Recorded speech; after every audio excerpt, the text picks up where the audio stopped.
Baik, Assalamualaikum warahmatullahi wabarakatuh. Perkenalkan, nama saya Dea Marieta Maharani dengan NIM 122208019 dari kelas 5A. Di sini saya akan mempresentasikan hasil resume saya pada jurnal artikel ilmiah yang berjudul The Nature of Studying Chemical Reasoning Employed in Scientific Argumentation in Physical Chemistry pada jurnal artikel Chemistry Education Research and Practice tahun 2016. Di sini ada outline yang akan dibahas pada presentasi kali ini. Yang pertama ada latar belakang masalah, yang kedua ada masalah penelitian, yang ketiga ada metode penelitian, yang keempat ada hasil dan pembahasan, yang kelima ada kesimpulan, dan yang keenam ada komentar terhadap isu jurnal. Nah, pada outline yang pertama ini terdapat latar belakang di mana ada urgensi penelitian. Urgensi penelitian ini adalah dilakukan berdasarkan kebutuhan untuk meningkatkan pemahaman dan keterampilan argumentasi ilmiah siswa, khususnya di bidang kimia fisika. Dalam konteks pendidikan sains, argumentasi ilmiah merupakan komponen penting untuk mengembangkan kemampuan berpikir kritis dan penalaran siswa. Penelitian ini juga menyoroti pentingnya penalaran kausal dalam argumentasi siswa yang merupakan inti dari praktik ilmiah, sehingga dapat membantu dalam mengevaluasi dan meningkatkan kualitas pembelajaran di tingkat tersier. Dengan penggunaan metode pembelajaran Vogel atau Process Oriented Guided Inquiry Learning, penelitian ini menganalisis argumentasi siswa dalam menyelesaikan masalah termodinamika, memberikan wawasan penting bagi pengembangan keterampilan argumentasi siswa. Kemudian yang kedua ada aspek kebaruan penelitian, di mana pada aspek penelitian ini peneliti mempertimbangkan keterlibatan siswa kimia fisika dalam argumentasi dan konstruksi penjelasan kausal, serta menganalisis argumen yang dihasilkan oleh siswa menggunakan pola argumen Taumin atau TAP untuk membedakan antara klaim, data, jaminan, dan dukungan yang digunakan untuk mengekstrak argumen yang dibangun di dua kelas kimia fisika Vogel. Kelas Vogel melibatkan sebagian besar kerja kelompok kecil kolaboratif yang dimaksudkan untuk mendorong pemikiran tingkat tinggi dan penerapan pengetahuan.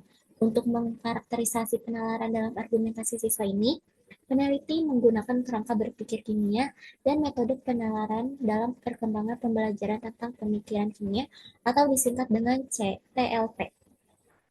Selanjutnya ada masalah penelitian, di mana masalah penelitian ini terdiri dari rumusan masalah. Di sini berdasarkan hasil atau hasil analisis saya dalam jurnal artikel yang saya analisis. Yang pertama adalah apakah siswa kimia fisika dapat meningkatkan pemahaman konsep-konsep termodinamika melalui argumentasi berbasis bukti dalam kelas Vogel. Yang kedua adalah apakah praktik ilmiah ini relevan digunakan pada siswa dalam pembelajaran kimia fisika. Kemudian, adapun tujuan penelitiannya, yang pertama mengukur peningkatan pemahaman konsep-konsep termodinamika melalui argumentasi berbasis bukti pada kelas kimia fisika yang menggunakan metode Vogel. Yang kedua, mengevaluasi pengaruh praktik ilmiah terhadap keterampilan berpikir kritis dan kemampuan pemecahan masalah siswa dalam pembelajaran kimia fisika. Selanjutnya ada hipotesis dalam penelitian ini. Yang pertama ada penggunaan metode Vogel meningkatkan pemahaman mahasiswa terhadap konsep-konsep termodinamika melalui praktik argumentasi berbasis bukti. Yang kedua ada penggunaan praktik ilmiah dalam pembelajaran kimia fisika berpengaruh positif terhadap pengembangan keterampilan berpikir kritis dan kemampuan pemecahan masalah siswa. Selanjutnya ada metode penelitian.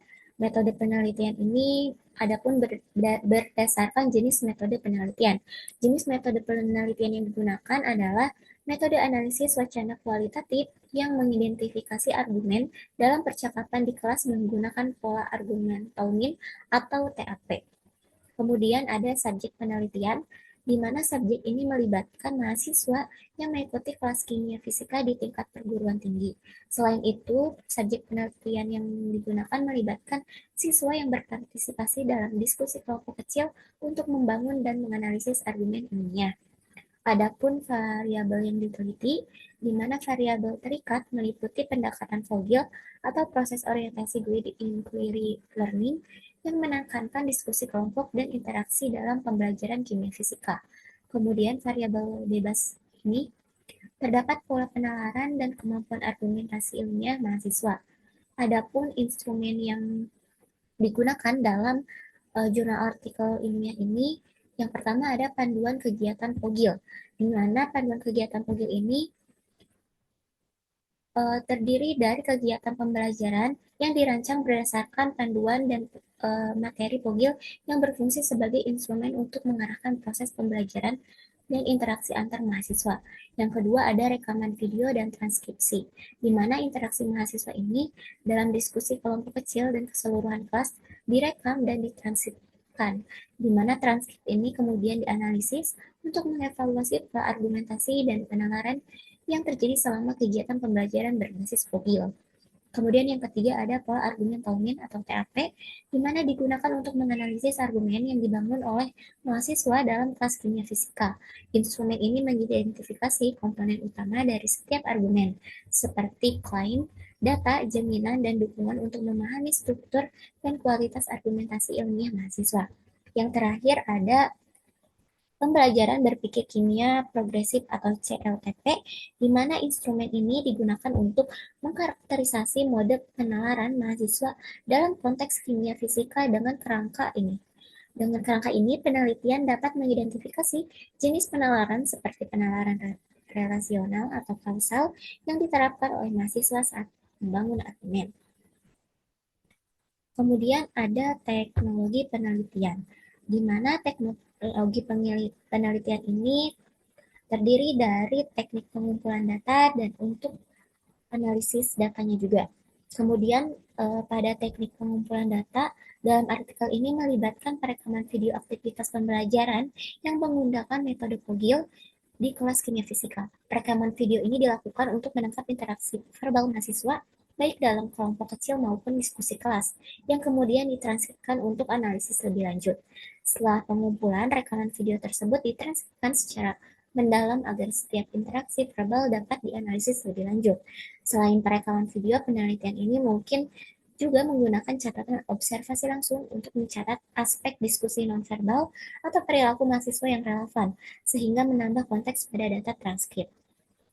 Kemudian analisis data yang terdapat dalam jurnal artikel ilmiah ini yang digunakan adalah argumen Taumin atau TAP untuk mengidentifikasi komponen utama dari argumen yang dibangun mahasiswa seperti klaim, data, jaminan, dan dukungan. Selanjutnya, analisis ini melibatkan pengkodean kerangka berpikir kimia dalam chemistry learning progression atau CLTP yang diterapkan untuk mengkategorikan jenis penalaran yang digunakan mahasiswa, seperti penalaran yang diberikan pada label sebagai deskripsi, relasional, kausal dan linear, ataupun multikomponen berdasarkan fitur yang dijelaskan. Dengan penggunaan TAP dan CLTP bersama, penelitian ini dapat mengungkapkan bagaimana metode Vogel mendukung kemajuan keterampilan argumentasi mahasiswa serta apakah pola penalaran mereka mencerminkan tahapan perkembangan yang diharapkan dalam kimia fisika. Selanjutnya ada hasil dan pembahasan yang akan diteliti oleh artikel yang adapun hasil penelitian dan pembahasan yang diteliti oleh jurnal artikel tersebut, di mana di sini terdapat hasil penelitian. Hasil penelitian ini melibatkan contoh-contoh ditemukan untuk setiap jenis penalaran siswa, berupa deskriptif, relasional, linear, dan multikomponen. Nah, di sini terdapat gambar ya, disebut juga dengan gambar 2, menunjukkan bahwa kelas-kelas berbeda dalam distribusi pemikiran kimianya. Namun, pola secara keseluruhan ini serupa. Nah, di sini itu terdapat eh, penelitian oleh mahasiswa dari angkatan tahun 2010 dan 2013. Ini bisa dilihat ya. Adapun hasil analisis penelitian ini. Nah, oleh karena itu, argumen yang menggunakan semua tingkat penalaran ini memberikan dampak positif pada argumentasi ilmiah ini. Kemudian pada fitur ini juga melibatkan deskripsi yang terdapat fiturnya itu properti yang menonjol dikenali, properti eksplisit diungkapkan secara verbal. Fenomena adalah perwujudan realitas penalaran berdasarkan pengalaman kehidupan sehari-hari.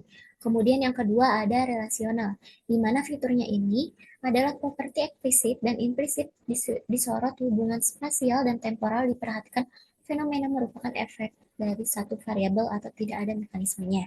Kemudian model linear ini fiturnya yaitu mekanisme yang diusulkan melibatkan hubungan sebab akibat linear. Kemudian mode multikomponen ini fiturnya mekanisme mempertimbangkan efek beberapa variabel. Adapun hasilnya yang telah dijelaskan sebelumnya. Nah, pada pembahasannya ini terdapat hasil mode deskriptif, di mana mode deskriptif ini terdapat argumen deskriptif yang tidak menyumbangkan informasi baru.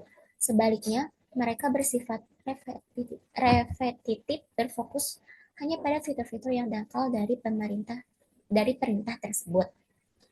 Nah, pada eh, hasil pengamatan tabel 4 ini menunjukkan siswa pada tahun 2010 dan 2013 membuat klaim yang berbeda, tetapi penggunaan data dan penalarannya itu sama. Jelas bahwa mereka menggambarkan reaktan dan menanggapi perintah tersebut.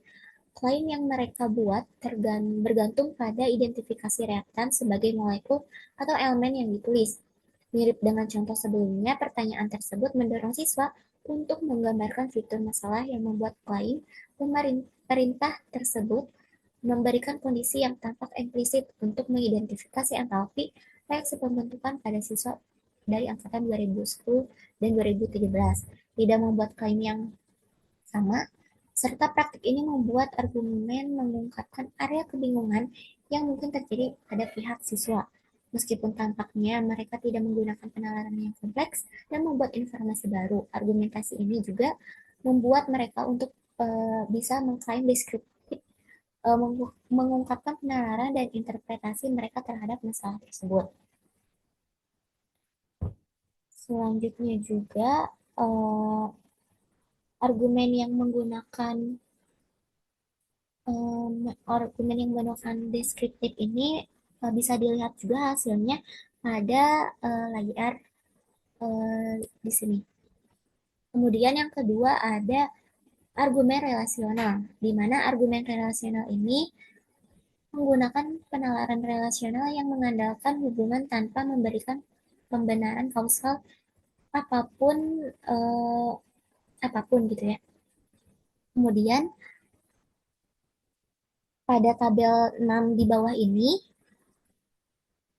menunjukkan penggunaan siswa terhadap hubungan antara perubahan entropi tetap dan spontanitas suatu sistem dalam kedua literasi tersebut. Siswa menyatakan bahwa total perubahan entropi akan positif untuk proses tersebut karena proses tersebut spontan.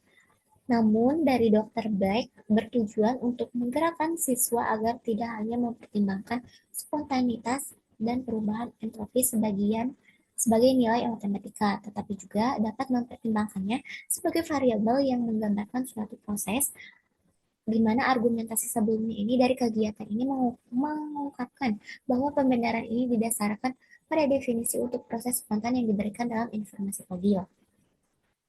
Bisa dilihat ya hasil datanya ini.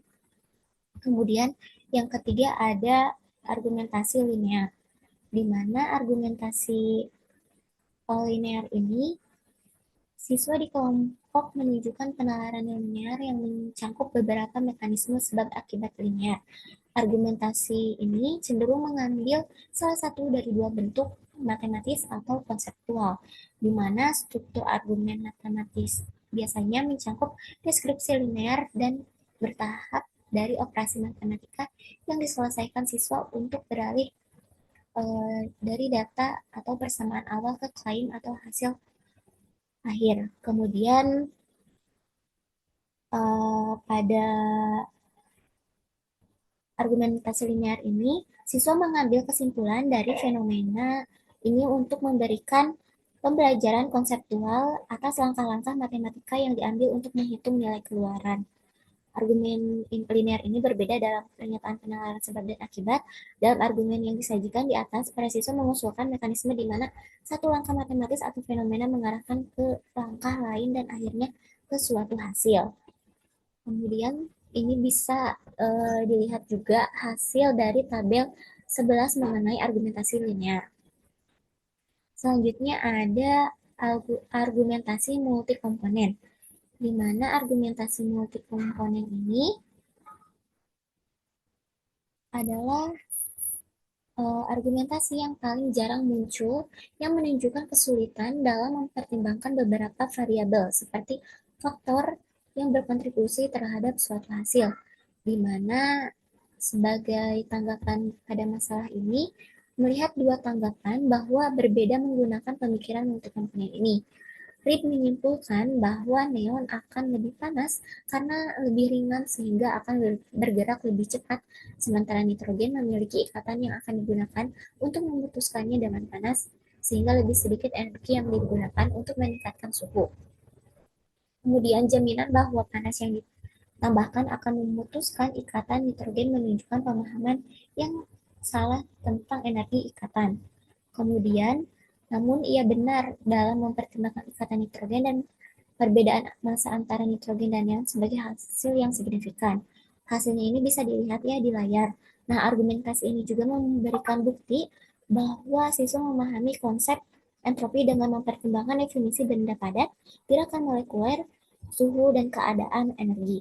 Argumen multikomponen ini sangatlah rumit, tetapi paling tepat untuk memahami konsep rumit seperti entropi yang secara inheren memiliki banyak segi. Karena kerumitan ini, argumen multikomponen sejauh ini merupakan yang paling jarang digunakan. Kemudian di sini ada kesimpulan, di mana kesimpulan ini dari hasil penelitian meliputi metode pembelajaran POGIL atau Process Oriented Inquiry Learning efektif dalam memfasilitasi pengembangan keterampilan argumentasi ilmiah mahasiswa di kelas kimia fisika.